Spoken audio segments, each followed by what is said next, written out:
The mahogany conference table seemed to stretch endlessly before me as I sat listening to the will reading. Michael, my older brother, lounged in our father's old chair at the head of the table, already playing the role of CEO before the papers were even signed. And to my daughter, Catherine, the lawyer Reed, adjusting his glasses, I leave the marketing division of Chen Industries, along with my sincere hopes that she will continue to grow it as she has these past 5 years. I kept my face carefully neutral, though my hands clenched in my lap. 5 years of expanding the marketing division into a powerhouse that generated 40% of the company's revenue, and this was my inheritance.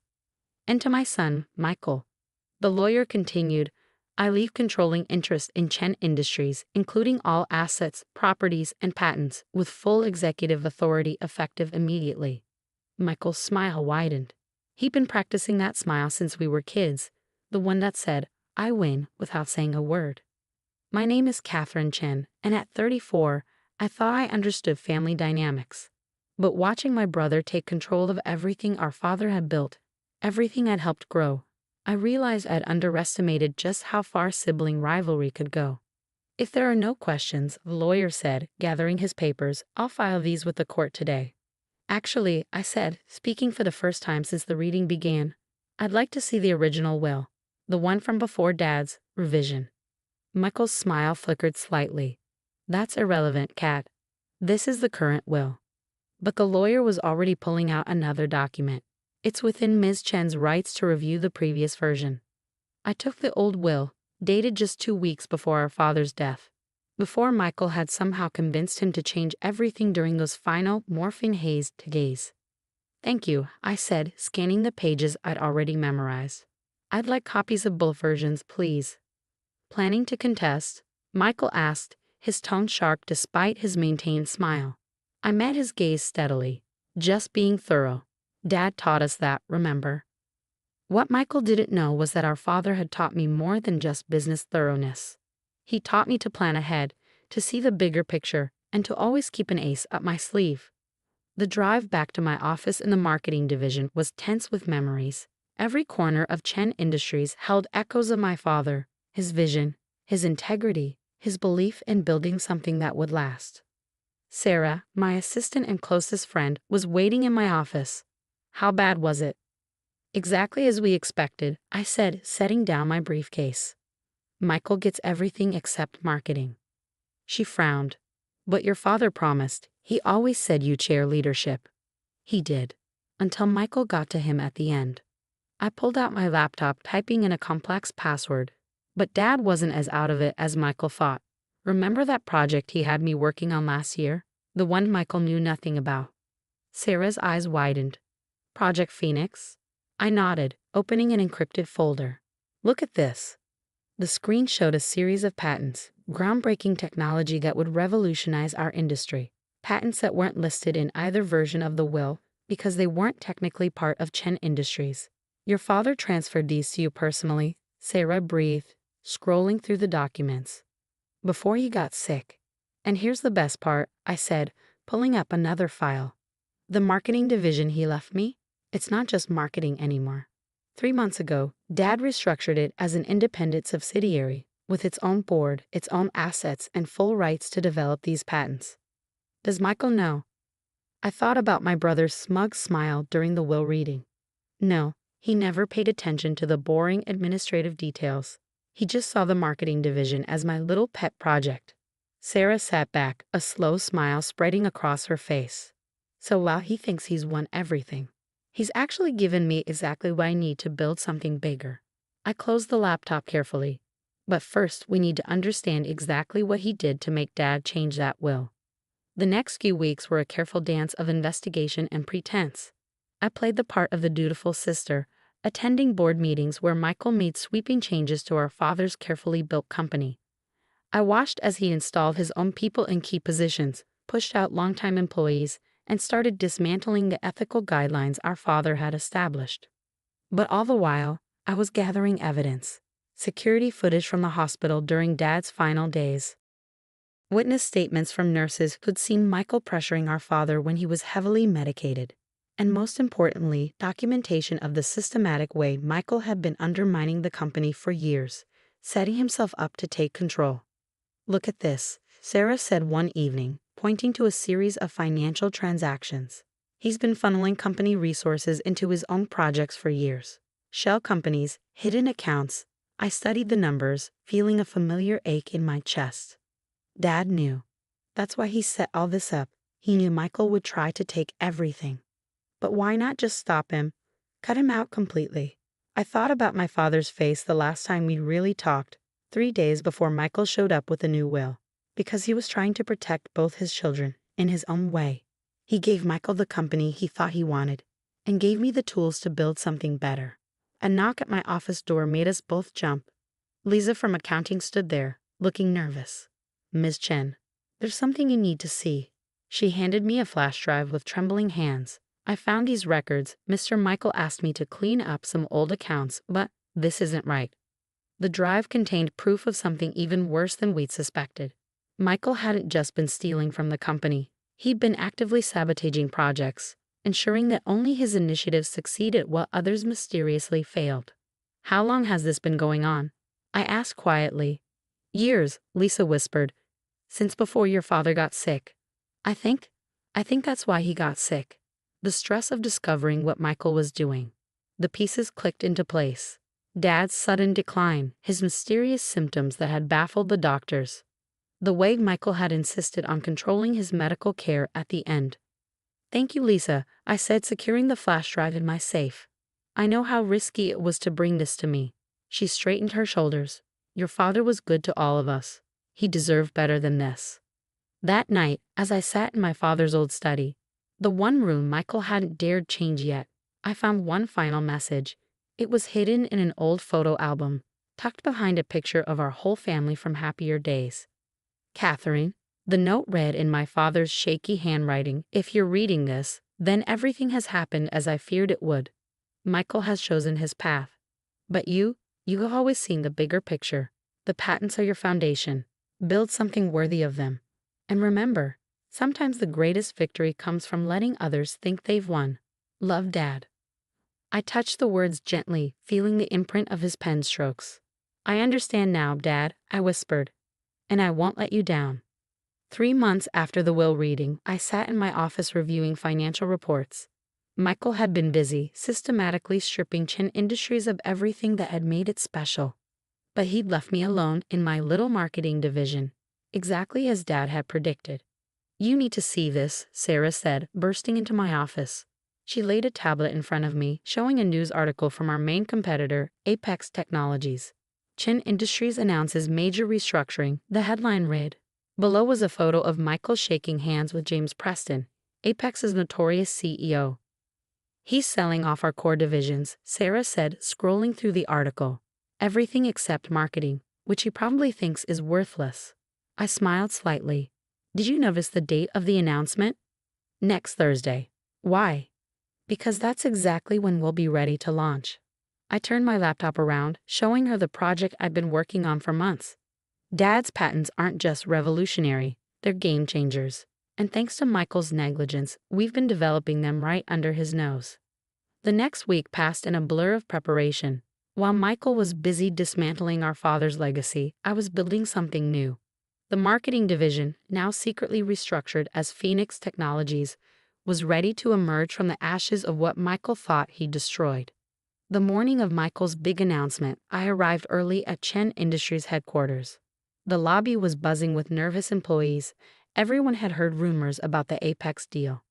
"Kat," Michael called, spotting me by the elevators. "Here to watch the fireworks?" I adjusted my blazer carefully, wouldn't miss it. The conference room was packed with board members, executives, and press. Michael stood at the podium, practically glowing with self-importance. "Today marks a new chapter for Chen Industries," he began.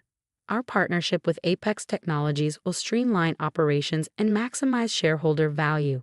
I tuned out his corporate doublespeak, watching the faces in the room. Some looked resigned, others worried. A few, the ones Michael had brought in, looked smugly satisfied. "And now," Michael continued, "I'd like to introduce James Preston, CEO of Apex Technologies." Preston approached the podium, his expensive suit failing to hide his predatory nature. "Thank you, Michael. This merger represents..." Excuse me, I interrupted, standing. Before we continue, I have an announcement of my own. Michael's smile tightened. Kat, this isn't the time. Actually, it's exactly the time. I nodded to Sarah, who started distributing folders to everyone in the room. As CEO of Phoenix Technologies, formerly known as Chen Industries Marketing Division, I'm pleased to announce our own major development. The room erupted in murmurs as people opened the folders, revealing details of our new technology and its potential impact on the industry. These patents, Preston said, flipping through the pages with growing alarm. They're revolutionary, but they belong to Chen Industries. No, I cut in. They belong to Phoenix Technologies. My father transferred them to me personally before his death, along with full development rights. Michael's face had gone from red to white. That's impossible. I have controlling interest in all Chen Industries' intellectual property. In all intellectual property listed in Dad's will, I corrected him. These patents were transferred months before to what everyone thought was just the marketing division, a division you never bothered to properly investigate before making deals with Apex. I turned to address the room directly. While my brother was busy dismantling everything our father built, we were building something new. Something that will make the technology Apex wants to buy obsolete before the ink dries on their contract. The press was frantically taking notes. Board members were whispering among themselves. Preston was already on his phone, likely calling his lawyers. You can't do this, Michael hissed, grabbing my arm. I'm in charge here. Actually, I said, removing his hand. You're in charge of whatever's left of Chen Industries after your mismanagement comes to light. I gestured to Sarah, who started distributing a second set of folders. These documents show years of financial manipulation, project sabotage, and corporate theft, all under your leadership. The room fell silent as people began reading the evidence. Years of Michael's schemes, carefully documented and verified. And that's not all, I continued, my voice carrying in the silence. We also have evidence suggesting your involvement in Dad's sudden decline. The doctors are very interested in reviewing his medical records, especially the changes you made to his medication in those final days. Michael lunged for me, but my security, was faster. As they escorted him from the room, I could hear him shouting about betrayal and family loyalty. Preston tried to slip out quietly, but I called after him. Mr. Preston, you might want to hold off on any stock purchases. Things are about to get interesting. The next few weeks were a whirlwind of investigations, revelations, and restructuring. Michael was placed on administrative leave pending a criminal investigation. Apex Technologies withdrew their takeover bid, and Chen Industries' board of directors was in chaos. I watched it all unfold from my office at Phoenix Technologies, where we were preparing for our own public launch. The FBI wants to interview you again, Sarah said, bringing in my morning coffee. They have more questions about Michael's financial records. I nodded, reviewing the latest prototype reports. Our first product using Dad's patents was exceeding all expectations. Schedule it for tomorrow. And get Lisa from accounting in here. She deserves recognition for coming forward with evidence. A knock at my door interrupted us. It was Janet Chen, my father's sister and longtime board member at Chen Industries. Catherine, she said, closing the door behind her. We need to talk about the company. I gestured for her to sit. Aunt Janet had always been the family peacekeeper, trying to mediate between Michael and me even when we were kids. The board met this morning, she continued. With Michael's situation and the evidence of his mismanagement, they voted to remove him as CEO. They want you to take over Chen Industries. I sat back, thinking about my father's note. Sometimes the greatest victory comes from letting others think they've won. No, I said quietly. Janet blinked. No. But Catherine, this is what you've wanted, what you deserved. The company should have been yours from the start. Chen Industries was Dad's dream, I explained. And Michael corrupted it. But Phoenix, I gestured to the prototype designs on my desk. This is something new. Something built on Dad's principles but free from the past's shadows. The board won't accept this. The shareholders will be very interested in the partnership I'm about to propose. I pulled out a document I'd been preparing. Phoenix Technologies wants to work with Chen Industries as equals. We'll license our patents, collaborate on development, but remain independent entities. Janet studied the proposal, her expression thoughtful. You're not just protecting your father's legacy, she said finally. You're building your own. Exactly. And in doing so, I'm honoring what Dad really wanted, for both his children to find their own path. The news of Michael's arrest broke the next morning. The evidence was overwhelming. Years of financial fraud, corporate espionage, and most damning of all, medical records showing he deliberately manipulated our father's medication to keep him confused and compliant during those final days. I visited him once in jail before his trial. He sat across from me in an orange jumpsuit, his arrogance finally stripped away. Why? I asked simply. He stared at his hands. I had to prove I could run the company better than you. Dad always favored you, his brilliant daughter who understood the business like he did. I was just there. Dad loved us both, I said. He tried to protect us both in his way. You just couldn't see it. And now you've won, he said bitterly. Got everything you wanted. I stood to leave. No, Michael. I built something of my own. That's what Dad was trying to teach us all along. 6 months later, I stood on a stage at the Phoenix Technologies launch event. Our first product, a revolutionary clean energy system based on Dad's patents, was being unveiled to overwhelming acclaim. In the front row sat Aunt Janet, along with key members of both Phoenix and Chen Industries boards. The partnership between the companies had already led to groundbreaking developments. My father, I told the audience, believed that true success wasn't about winning at all costs. It was about building something meaningful, something that makes the world better. Today, we honor that belief. Later that evening, I visited Dad's grave, placing fresh flowers beside his headstone. The autumn air was crisp, carrying the scent of changing seasons. You were right, I said softly, about everything. Michael choosing his path, about me needing to find my own way. I understand now why you set things up the way you did.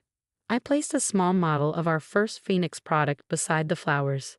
It incorporated all of his best ideas while adding something new, exactly as he taught me to do. Sarah found me there as the sun was setting, the boards waiting for our final approval on the expansion plans. I touched Dad's headstone one last time. What do you think he'd say about all this? She smiled. I think he'd say his daughter built something worthy of his legacy and then surpassed it. Walking back to my car, I thought about everything that had happened. Michael's betrayal had been painful, but it had freed me to create something new. Something that honored our father's principles while charting its own course. Phoenix Technologies wasn't just a company, it was proof that sometimes losing what you thought you wanted leads you to build something better than you imagined. Dad had known that all along. He'd given Michael the company he thought he wanted, and given me the tools to build something more. In the end, we'd both gotten exactly what we needed. As I drove home in the gathering dusk, I thought about that old photo album in Dad's study, the one with his final message. I'd moved it to my office at Phoenix, a reminder that some legacies aren't about what you inherit, but what you choose to build. And I was just getting started.